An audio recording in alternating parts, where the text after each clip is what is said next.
Simulan natin sa isang madali. Lutuin mo ako ng mga french fries. Madali lang. Gagawin ko na. Gusto ko lang matutong magluto. Ikaw. Habang ang lahat ay nagbabalat ng patatas, mabuti pang initin ko na ang mantikilya. Sa totoo lang, hindi ito kailanman marami. Ayos, halos kumukulo na ang mantikilya. Ibig sabihin ay oras na para ibuhos ang mga handang hiwa ng french fries. Tigil! Tumitilamsik! Tulong! Anong ginagawa mo? Dahil sa'yo, muntik na kaming matalsikan ng kumukulong mantika. Ang mantika ay dapat ibuhos ng maingat. Pagkatapos, iprito ang mga patatas ng pantay-pantay. Hiwain mo. Walang mahirap. Sige. Handa na ang french fries. Kaunting sarsa na lamang ang kailangang idagdag. Pakita kita pagkatapos ng laro. Kita tayo! Fries? Ahan po by query is hawing ordinaryong pritong patatas. And nawan kulay the french fries. Mahal kita. Bro, hindi mo yun. Yung kaway ko ng kulay na delicacy mula sa ordinaryong patatas.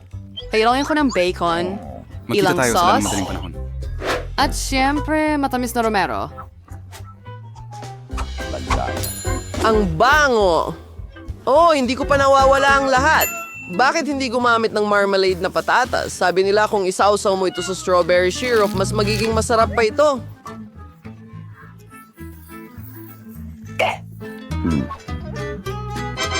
Magsisimula akong subukan sa gitna ng mga patatas. Lola, napakaganda nito. Ay, yuck! Hindi ko gusto ang rosemary. Pasensya na, Madam Chef, pero hindi ko ito nagustuhan. Pero pinahahalagahan ko ang ideya ng marmalade na patatas. Kuya, magaling ka! Ngayon hindi ko alam kung sino ang pipiliin. Hayaan mo na, Lola. Hurra! Sa podcasting ito, mas mahirap ang gawain ito. Kailangan mong magluto ng sushi. Tara na! Matatapos din ito! Ayon sa pinakamainam na recipe. Ano? Sushi? Sushi? Oo, wala akong ideya kung ano ang sushi sa probinsya. Ano yon? Gagawa ako ng sushi na hindi mo Boring yung inaasahan. sushi. Sa aming VSU, ang sushi is very outly on candy. Sa halip na cream cheese, magkakaroon ng masarap na whipped cream sa loob. At syempre, perfecto. Huwag nating kalimutan ang chocolate syrup. Is free kariliwing ideya. Marahadari sa kuning sushi kagad. Ang maraka ay maingat na ulitin ang ginagawa ng chef. Wala pang komplikado. Walang komplikado. Kaya tingnan natin kung gaano karumi ang sushi mo. Pwede rin akong magdagdag ng sarsa. Napakatalino Simul ka ninging mag... Ano yan? Avocado? Ang pinakamahalaga ay i-twist ang lahat ng perpekto na tiyak na hindi mo magagawa, Lola. Tada! Halos handa na ang perpektong sushi. Nakakatakot! Sa tingin mo ba talagang pangit ang sushi mo? Ano na-offer isuang sushi sa salmon. Ang mahalaga ay matagdag ng maraming isda na hiwang malalaki.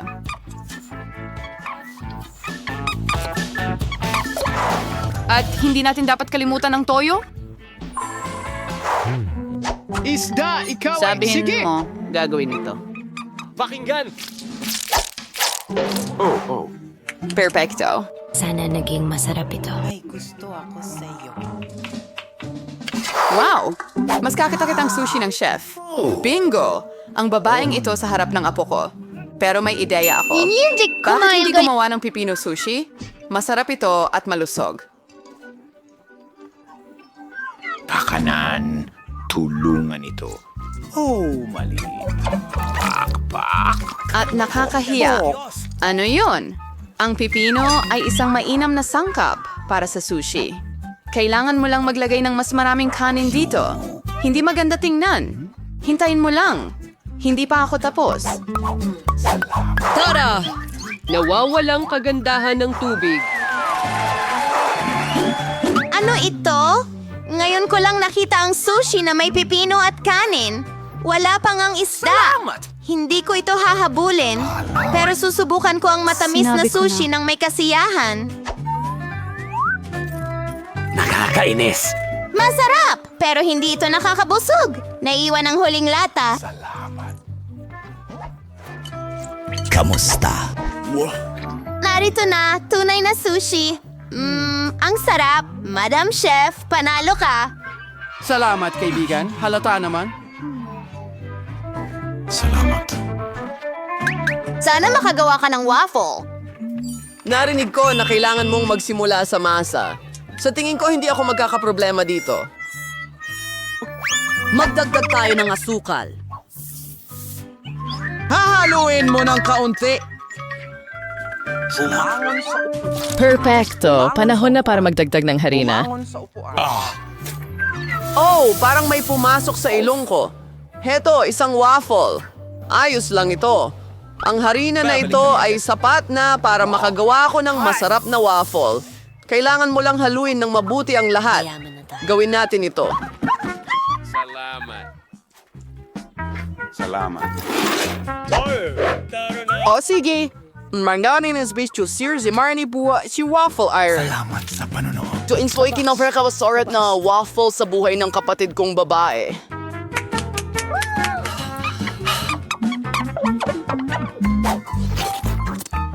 Nag-spice serving dough, and pinagkarvihos walang balat ng itlog. So mag-reservates ng dissenting waffle. Lahat nagdagdag ng asukal, pero alam kong nakakasama ang asukal. Kaya magdaragdag ako ng buong hinog na talong imbes.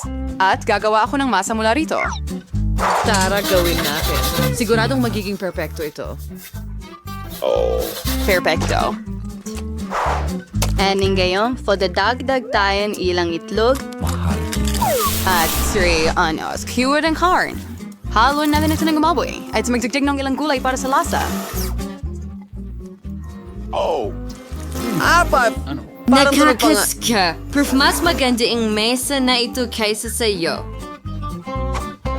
Kaya ngayon, mayroon na nung ibuho sa waffle iron. Ganoon lang. And it's like eating oras row, hindi si masunog. Oh, maganda ang timing. Oh, mukhang medyo sunog ang waffle.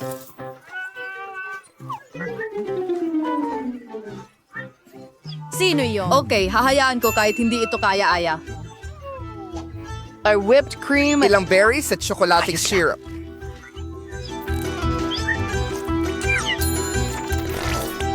Ganun lang. Ang galing, Ang galing niyan! At ako ay magtra-tradisyon. Sir Wager using syrup the maples, mas waffle ko. Isang pirso de mantikilya istori maying sobra. Talaga? Napakasarap nito. And follow with sin saucing for balos ng waffles ng berwelos na herbs. Hello. Subukan natin ito.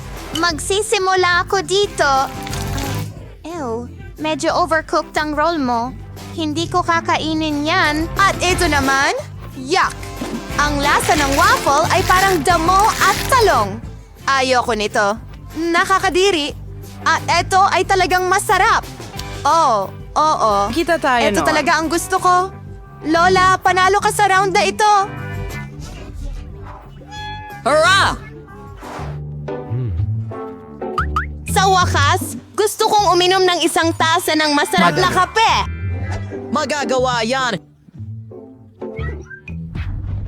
Kakaisip ko lang ng magandang ideya. Nakaka-boring ang mainit na kape. Ngayong araw na tinatawag na kape, kung saan ang frappuccino ay impeksyon, Kailangan mo ng yelo sa isang malaking garapon. Pagkatapos ay kailangan mong magdagdag ng masarap na chocolate syrup beer. At syempre, hindi natin dapat kalimutan ang mismong kape. Nakuha ko ito mula sa Starbucks sa pamamagitan ng paraan. At ang cocktail ng mga tsokolate na Twix ay... Hindi ako yan na sobra. ahaluin ko ito ng kaunti at gagamitin kaysa sa gatas. At sa tingin ko, gagawa ako ng mas maraming klasikong kape. Alam ko na gustong-gusto ito ng apo ko. Tada! At ito na ang wakas. Isang bagay. Kailangan mong magdagdag ng whipped cream at ilang tsokolating candy. Oreo cookies. Ang sarap! At isang candy bar. Siyempre, hindi natin dapat kalimutan ang straw. Oh, sige. Ako naman ang gagawa ng kape. Gamit ang timbangan, susukatin ko ang tamang dami ng butil. Perfecto. Ngayon, muna forwazulingin ang curvate angers away rive estado. Tumingin at matuto. At hindi ko magbuwas o kukulong suri sa kap. Ang kape ay ako talaga, hindi ba? Closed captions ng CSR. Perfecto. Ngayon, ibubuhos ko ang kape sa tasa.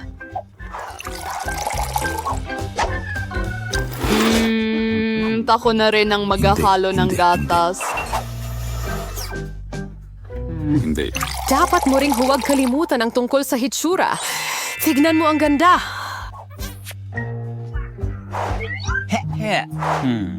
Sisimulan ko sa gitna. Lola, palagi kong nakikilala ang kape na ito.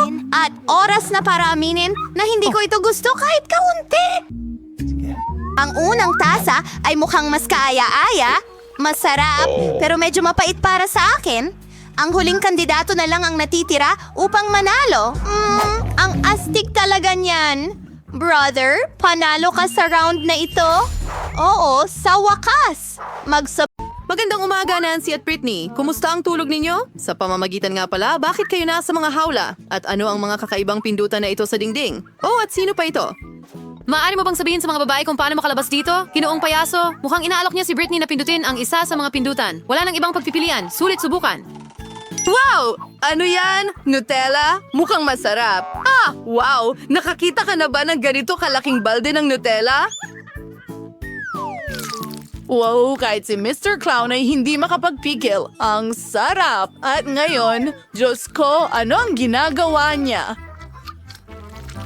Mag-ingat, Britney. Nako, puro Nutella na siya. Pero masama ba talaga yon? Sinasabi nila na ang mga tsokolate ay napakakapakipakinabang at napakasarap nito. Ang sarap. Huwag kang tumawa, Nancy. Tingnan natin kung ano ang mangyayari sa iyo.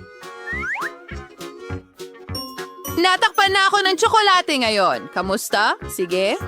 Tama yan, Britney. Masasabi mong maswerte ka? Kaya aalamin natin kung gaano kaswerte si Nancy. Oh, sige, Nancy. Tingnan natin. Isang bahaghari. At ano ang ibig sabihin yan? Ginoong payaso. Oh, ang ganda. Mukhang nangako ang mga tagapagbalita ng ulan na may bahaghari. Mag-ingat ka, Nancy. Wow, si Nancy ay puno na ng pintura ngayon. Mukha siyang napakatingkad.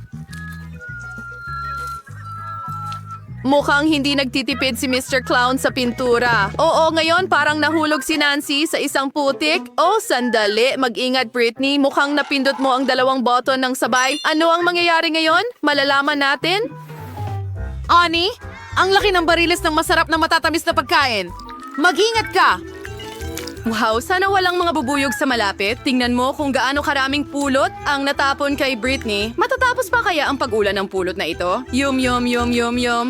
Ano ang susunod? Mga balahibo? Nako, hindi masarap ang mga balahibo. Didikit ang mga ito sa malagkit na balat. Kawawang Britney. Ikaw ay isang lumilipad na manok, Britney. Kung ako, si Nancy, hindi ako magiging masaya dahil siya na ang susunod. Pipiliin natin ang button. Nancy, tingnan natin. Oops, iyan mismo ang sinasabi ko. Masyado pang maaga para maging masaya. Tingnan mo itong malaking birding slime. Paano ito humahaba? Oh, pasensya na, Nancy. Pero kailangan mong lumangoy sa slime. Oh, ang kadiri nito. Diyos ko, huwag kalimutang huminga, Nancy. Ganyan. Oh, ganyan ang malas. Sige. Britney, oras na para subukan mo ang iyong swerte. Well, maliban sa mga balahibo, ano ang naghihintay sa kanya ngayon? Teka, yan ba ay glitters? Ang ganda at ang dami nito.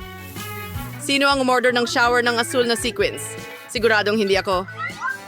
Oh, mag-ingat ka, Britney. Hoy, hindi naman masama ang mga sequins na yan sa'yo, hindi ba? Wow, ang ganda. Sa tingin ko dapat akong magsuot ng asul na sequins ng mas madalas. Bagay na bagay sa akin.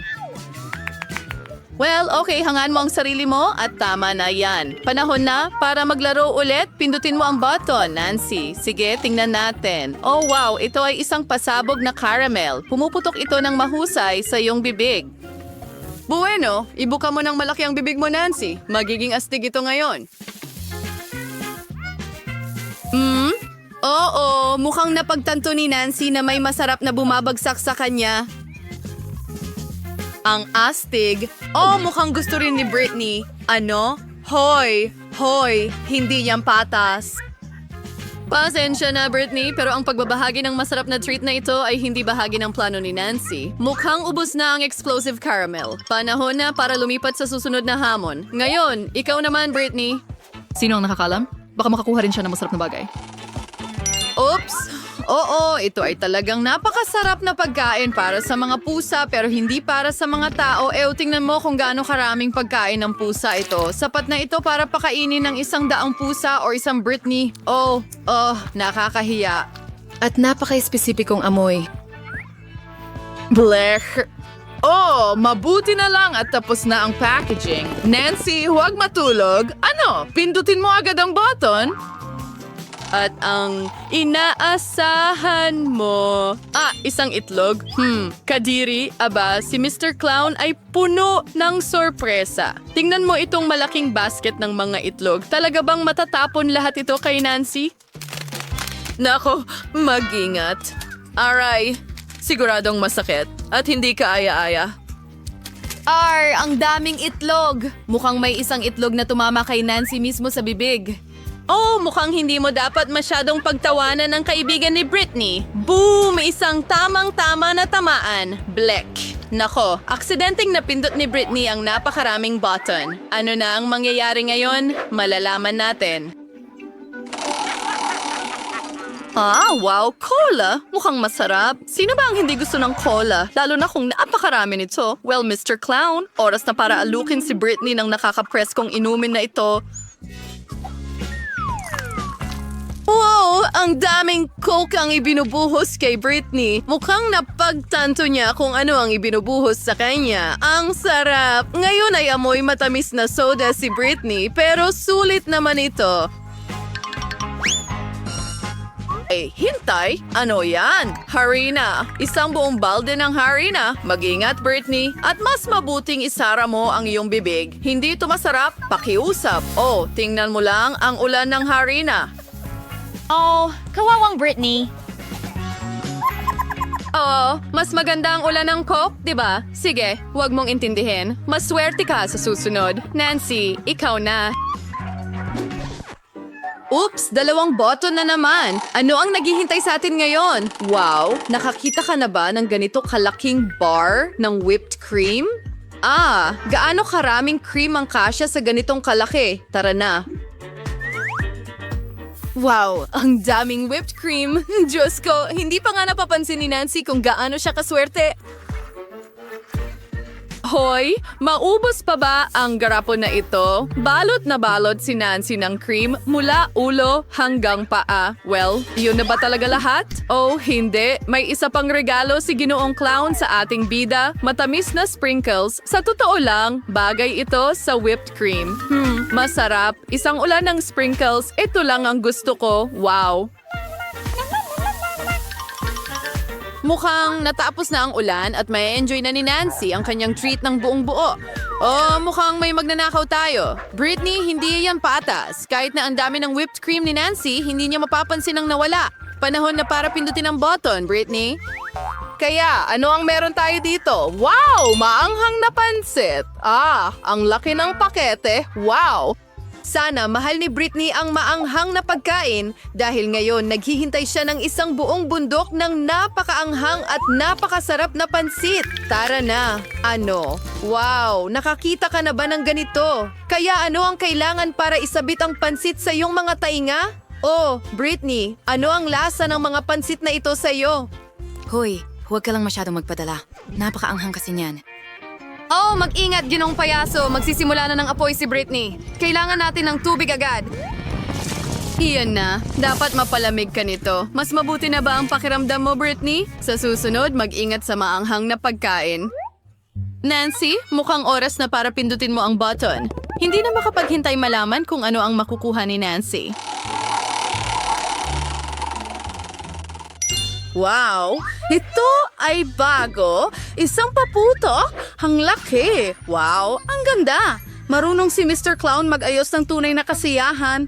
Ano ang susunod? Sandali lang. Iyan ba ay susi? Aray! Mukhang magagamit ni Nancy ang susi na ito para makalabas sa hawla. Ayan na! Magaling na trabaho! Well, Britney, kailangan mo pang magsikap sa susi. Huwag kang panghinaan ng loob. Siguradong susuwertehin ka.